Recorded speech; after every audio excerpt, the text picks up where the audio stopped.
हा दुसरा, दोघं टाकून दे. आता बघा आपण इथपर्यंत आलो की नाही, हे समजलं की नाही, सॉरी कुठं गेलो आपण, हे समजलं की नाही. आता या व्हॅल्यूज पुटअप करा याच्यामध्ये. हा हे बघा Vy हा तर Vx Ux सेम आहे, u cos θ बोल ना. Vx Ux u cos θ. तुम्हाला जोपर्यंत नाही समजत तोपर्यंत मी मागे रिवर्स मारत राहणार. समजणं महत्वाचं आहे ना. हा सेम आहे की नाही, Ux और Vx along x डायरेक्शन हा u cos θ फिक्स आहे, कॉन्स्टंट आहे. मग राहिला काय Vy, हा Uy जसाच्या तसा, Ay ची व्हॅल्यू मायनस g, t जसाच्या तसा, बरोबर. आता Uy ची व्हॅल्यू आपल्याकडे आहे u sin θ.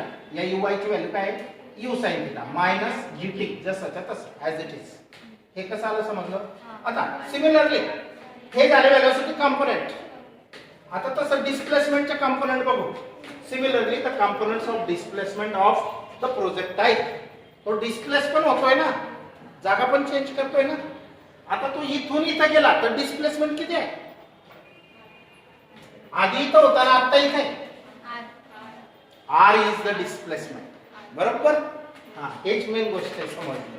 तर बघा similarly the components of displacement of the projectile in vertical and horizontal directions after time t. After time t एवढा वेळ झाल्यानंतर. आता हा किती पण वेळ असेल, 10 मिनिटं 15 मिनिटं, हा जितका फास्ट जाईल तो. तर मग x डायरेक्शनला डिस्प्लेसमेंट किती असेल, u cos θ इनटू t. आता हे कुठून आणलं कोण सांगेल. हे बघ तुम्ही 10व्या इयत्तेपासून 9व्या इयत्तेपासून from standard 9 10 you are studying that velocity is equal to distance upon time. distance upon time, बरोबर. मग डिस्टन्सला आपण डिस्प्लेसमेंट म्हणूया इथं, म्हणजे s upon t is equal to velocity. आणि इथं व्हेलॉसिटी कोणती आहे, मग हा ut मल्टिप्लाय करा, s is equal to ut, s is equal to ut, s is equal to ut. पण हा u कोणता, x दिशेचा असेल तर त्याला cos घ्यायचा, म्हणून तो u cos θ. समजलं हे कसं आलं, इनटू t जसाचा तसा. हे कुठून आणलंय, इथून आणलंय. हा नाही तर ते डिफिकल्ट वाटतच ना, डिफिकल्ट कसं आलं डायरेक्ट. इझी असतं, फक्त थिंकिंग करायचं. आता y डायरेक्शनला काढूया आपण. y डायरेक्शनला डिस्प्लेसमेंट, y डायरेक्शनला डिस्प्लेसमेंट कशी फाइंड करणार, तो वरती पण गेलेला आहे ना. त्याच्यासाठी सेकंड कायनेमॅटिकल इक्वेशन वापरा.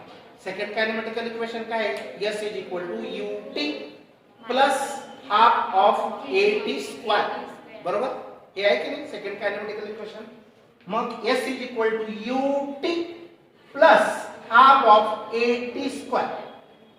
आता a ay ची मायनस जी आहे म्हणून मायनस झाला, आणि ut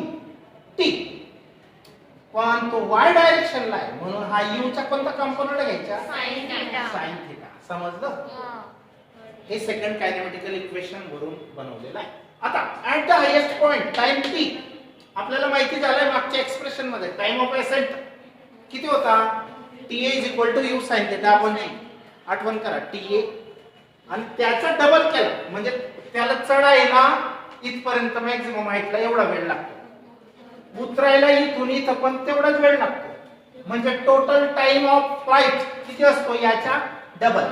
हा टोटल टाइम आहे बघा, द टोटल टाइम, किंवा याला टाइम ऑफ फ्लाइट पण म्हटलं तरी चालेल. Capital T is equal to double of time of ascent.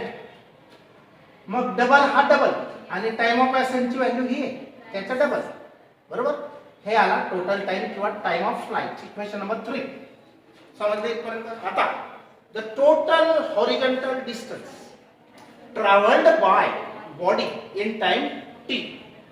एवढ्या वेळेमध्ये त्याने टोटल हॉरिझॉन्टल डिस्टन्स किती ट्रॅव्हल केलं, कसं फाइंड करणार. हे पण तोच फॉर्म्युला आहे. डिस्टन्स काढायचे आपल्याला.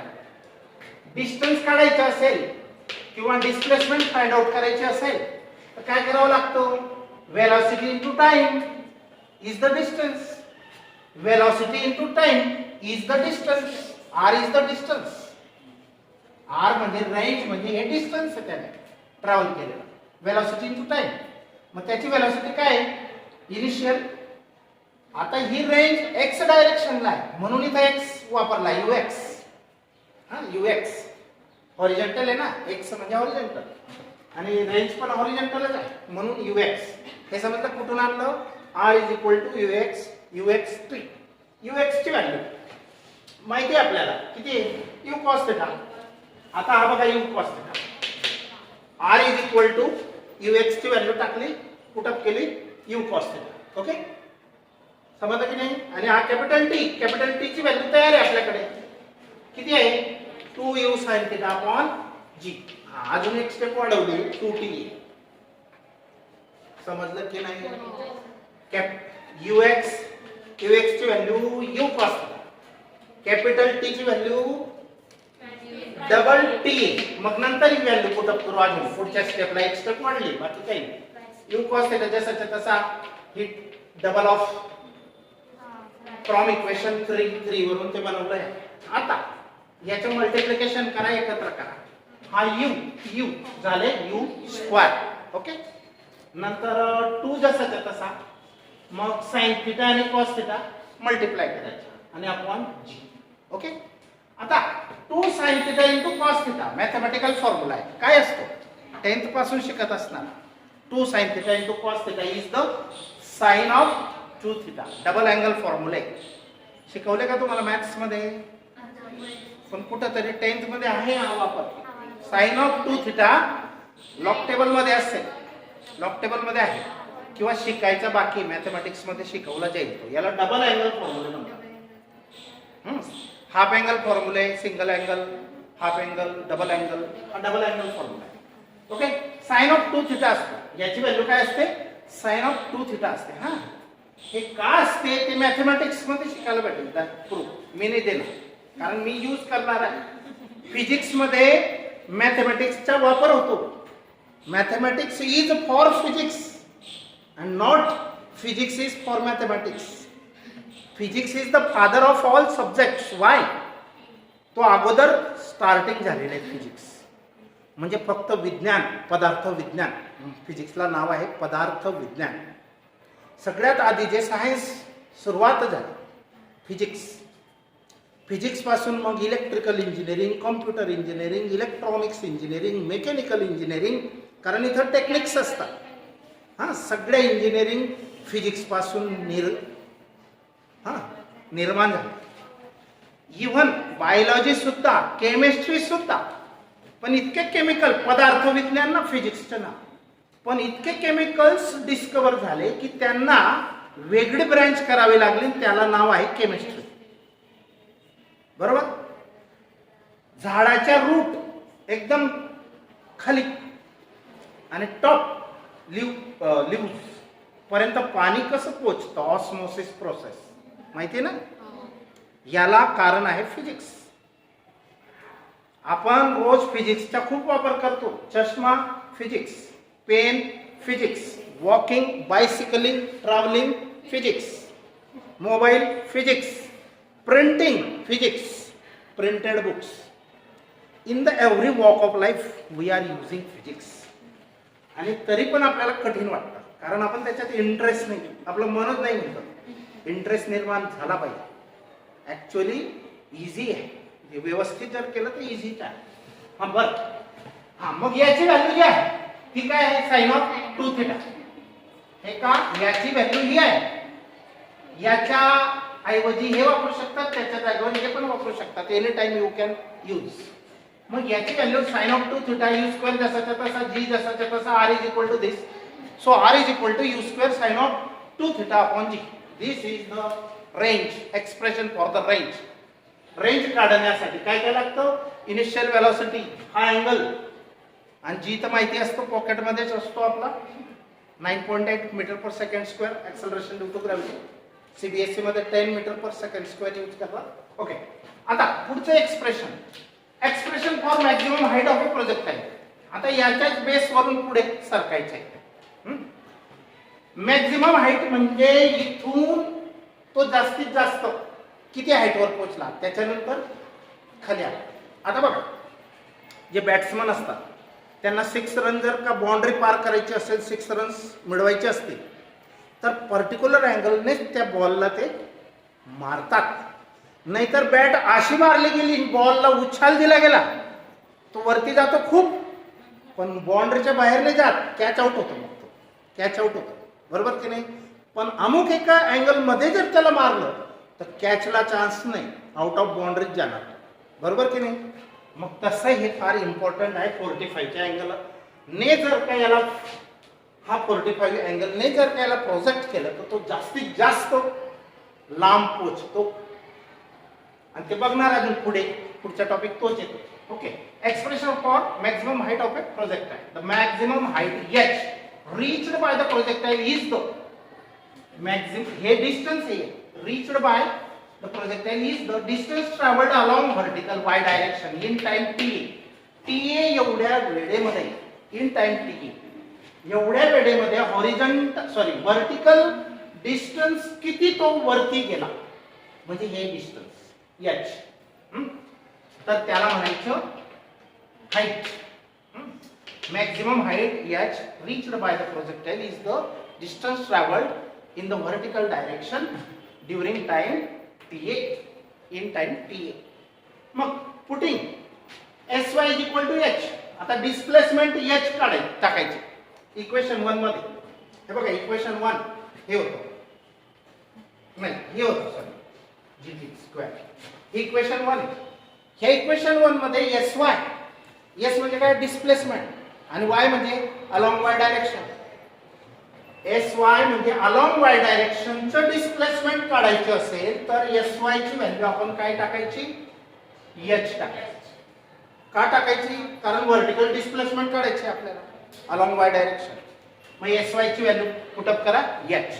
अजून दुसरा चेंज काय करा, हा जो t आहे इथं, t ची व्हॅल्यू काय पुटअप करा, t, बरोबर. t is equal to t आणि sy is equal to h. आता बघा, इथं sy ची value h, u sin theta जसाच्या तसा, t ची व्हॅल्यू t, याच्यात पुट करतोय त्या दोन value, minus half of g t square म्हणजे ta स्क्वेअर. मग ta ची value u sin theta upon g, आणि याचा स्क्वेअर तोच ta ची व्हॅल्यू चा स्क्वेअर, हे सेम, बरोबर. फक्त ta ची व्हॅल्यू टाकली ना, ही ta ची व्हॅल्यू तयार होते आपल्याकडे बघा, u sin theta upon g. हे पुट अप केले दोघं ठिकाणी, ta स्क्वेअर आहे स्क्वेअर, आणि हे सेम. बस याला सिंप्लिफाय करा. आता u into u sine u square sine square theta upon g. आता हा 2 कसा आला ते पण सांग. मायनस g गेट्स, सॉरी, हा स्क्वेअर करून मग कॅन्सल करावा लागेल. तर इथे एक g चालला जाईल, मग हाफ ऑफ काय राहील, हाफ ऑफ एक g गेला वरचा, खाली एक g शिल्लक राहणार, u square sine square theta. एक मिनिट, हा याचं सिंप्लिफिकेशन दाखवतो. हा पहिले हा करून घेऊ आपण, u square sine square of theta upon g, याचं सिंप्लिफिकेशन, मायनस हाफ ऑफ g जसाच्या तसा, आणि याचा स्क्वेअर करा ब्रॅकेटच्या, u square sine square of theta upon g square. Theta square नाही करायचा, हे इथंच करतात त्याचा स्क्वेअर. हा g एक कॅन्सल झाला, मग इथं u square sine square theta common घेऊ शकतो की नाही, u square sine square of theta common घेतला, अपॉन g पण कॉमन घेतला. मग इथं काय राहिलं, इथं अख्खाच कॉमन आला बाहेर, तर इथं 1, इथं काय राहिलं, minus half. 1 minus half, only half, 1 minus half, only half, multiplied with this, u square sin square of theta upon g.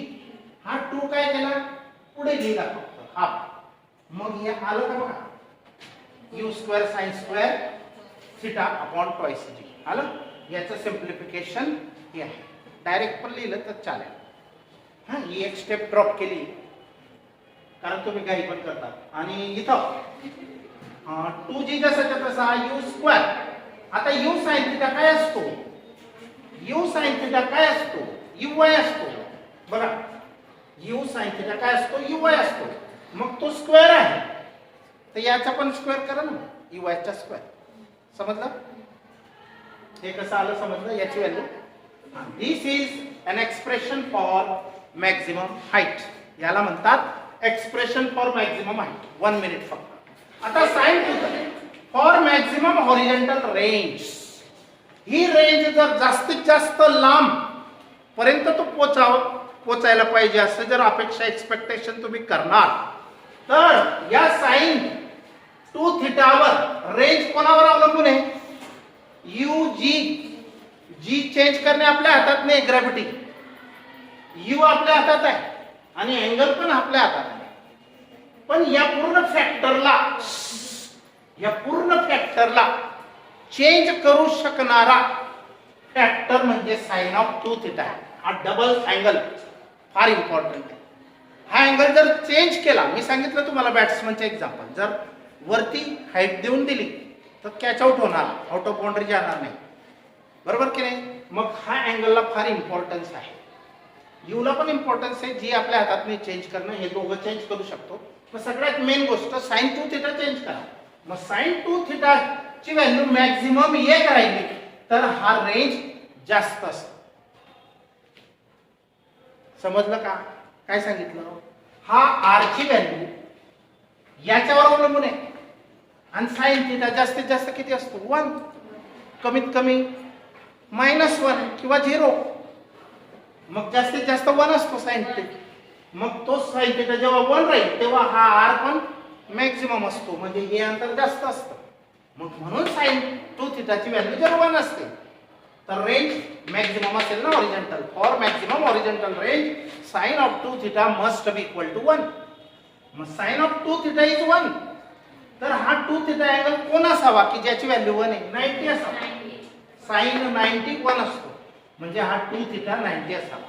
हा 2 डिवाइड केला म्हणजे थिटाची व्हॅल्यू किती असावी? 45. म्हणजे 45 ने हा अँगल 45 जर ठेवला तर तो जास्तीत जास्त कव्हर करेल. रेंज त्याची आर मॅक्स राहील. हा, मग त्या वेळेला थिटाची व्हॅल्यू 45 किंवा साइन 2 थिटाची व्हॅल्यू 1 पुट अप करायचं. हा 1 झाला तर मग r is equal to u square by g शिल्लक राहणार. पण केव्हा? थिटा 45 असेल तेव्हाच फक्त. पण अदर अँगल्सला हा पूर्ण वापरावा लागेल. Okay, now stop.